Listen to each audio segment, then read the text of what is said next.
சென்னை மொழியே அகுகார்ந்த செந்தமிழே, முன்னைக்கும் முன்னை முகிர்ந்த நறுங்கனியே, கன்னி குமரி கடல் கொண்ட நாட்டிடையில் மன்னி அரசிறந்த மண்ணுலக பேரரசே, என் தாய் தமிழே, உன்னை வணங்கி என் பேச்சை தொடங்குகிறேன். அனைவருக்கும் வணக்கம். நான் உங்கள் லாவண்யா. நான் ஆச்சாரியா ஸ்ரீ சம்பூர்ணா பள்ளியில் 8ஆம் வகுப்பு படிக்கிறேன்.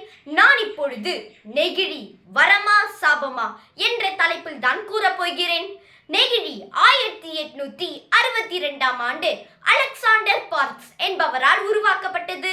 நெகிழி வணிகம், மருத்துவம், அறிவியல் என பல துறைகளிலும் மக்கள் பயன்படுத்தும் பொருட்கள் வரை முக்கிய பங்கு வகிக்கிறது. இந்த நெகிழியை அதிகமாக உபயோகிப்பதற்கான காரணம், இது விலை மலிவாக இருப்பதாலும் எடுத்து செல்வதற்கு சுலபமாக இருப்பதாலும் மக்கள் அதனை அதிகமாக பயன்படுத்துகிறார்கள். ஆனால் நெகிழியின் தீமைகள் ஏராளமானது. நெகிழியை தயாரிக்கும் போது அதில் வரும் ரசாயன கழிவுகள் நீர்நிலையில் கலந்து நீரை மாசுபடுத்துகின்றன. நீரை மட்டுமல்லாமல் நீரில் வாழும் உயிரினங்களையும் பாதிக்கின்றன. நெகிழி ஒரு மக்காத குப்பை என்பதால் அது நிலத்தடி நீர்மட்டம் உயர்வதையும் தடுத்து நிறுத்துகிறது.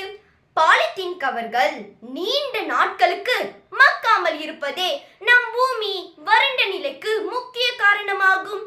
காலை பல்விளக்கும் குச்சிகள் இருந்து இரவு படுக்கும் பாய் வரை அனைத்து தேவைகளுக்கும் உண்டாகிவிட்டது. இப்பொழுது அரிசி பிளாஸ்டிக் என நம் தலை மேல் ஏறிவிட்டது. அப்பொழுதுதான் நம் பாட்டி இடுப்புல சுருக்கு பை எடுத்துட்டு போவாங்க, நம்ம தாத்தா கைப்பை எடுத்துட்டு போவாங்க. ஆனா இன்னைக்கு நாம் அனைவரும் பிளாஸ்டிக் கவரை தான் பயன்படுத்திட்டு இருக்கோம். இந்த பிளாஸ்டிக் மக்கி போக 1000 வருடங்கள் எடுத்துக்கொள்கிறது.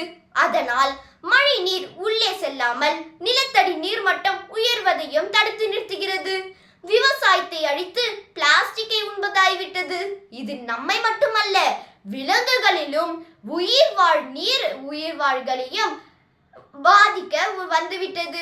அரசாங்கம் 2019 முதல் ஜனவரி முதல் பிளாஸ்டிக்கை பயன்படுத்துவது குற்றமாகும் என அறிவித்துள்ளது. நான் இப்பொழுது ஒரு சிறிய கவிதை கூறுகிறேன்.